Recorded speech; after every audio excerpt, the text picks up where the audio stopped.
తోరు బిడ్డల వందనము, ప్రసాదల వందనము,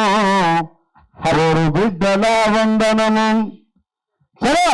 మహనీయులకు వందనము, అందరి వందనము, మహనీయులకు మహనీయులకు వందనము, ఆదనులందరి వందనము,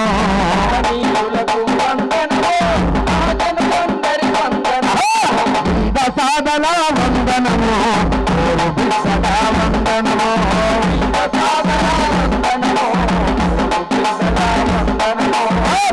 సాధన వందనము,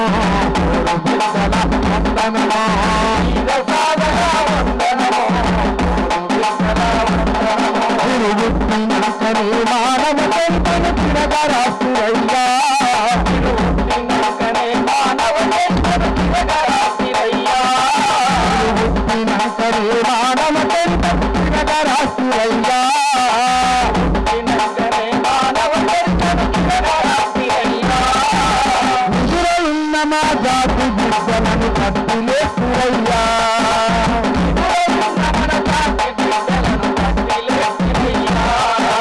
నిధులున్న మన జాతి బిడ్డల కట్టిలేస్తురయ్యా,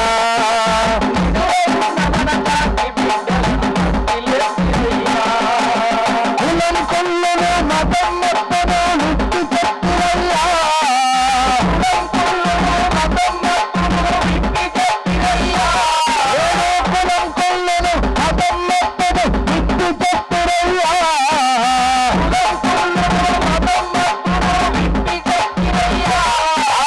మహనీయులకు వందనము, ఆదనులందరి వందనము, మహనీయులకు వందనము, ఆదనులందరి వందనము, మహనీయులకు వందనము, ఆదనులందరి వందనము, ఆదనులందరి వందనము, గీత సాగర వందనము, తోడు బిడ్డల వందనము, గీత సాగర వందనము,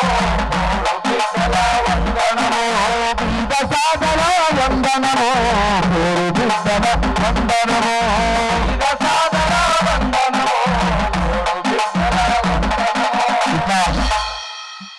డాక్టర్ బాబాసాహెబ్ అంబేద్కర్ గారు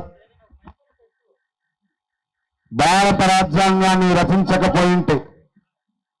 ఆ మహనీయుడు ఓటు అనే ఆయుధాన్ని మన చేతికి ఇవ్వకుంటే,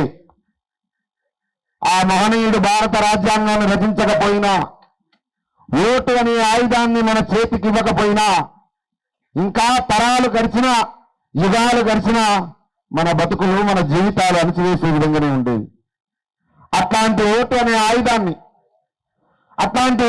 ఆయుధాన్ని మన చేతికిచ్చి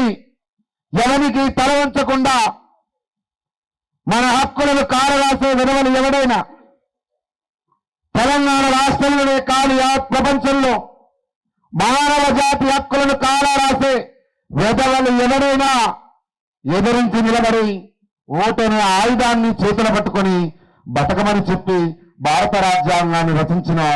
ఆ మహనీయుని పాదాలకు వందనాలు. గట్టిగా డాక్టర్ బిఆర్ అంబేద్కర్ గారికి చప్పట్లు కొట్టాల్సిన కోరుతాం.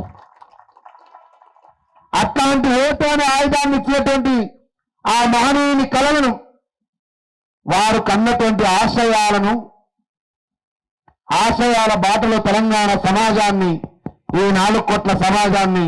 నడిపించడం కోసం పుట్టినటువంటి పార్టీ ఈ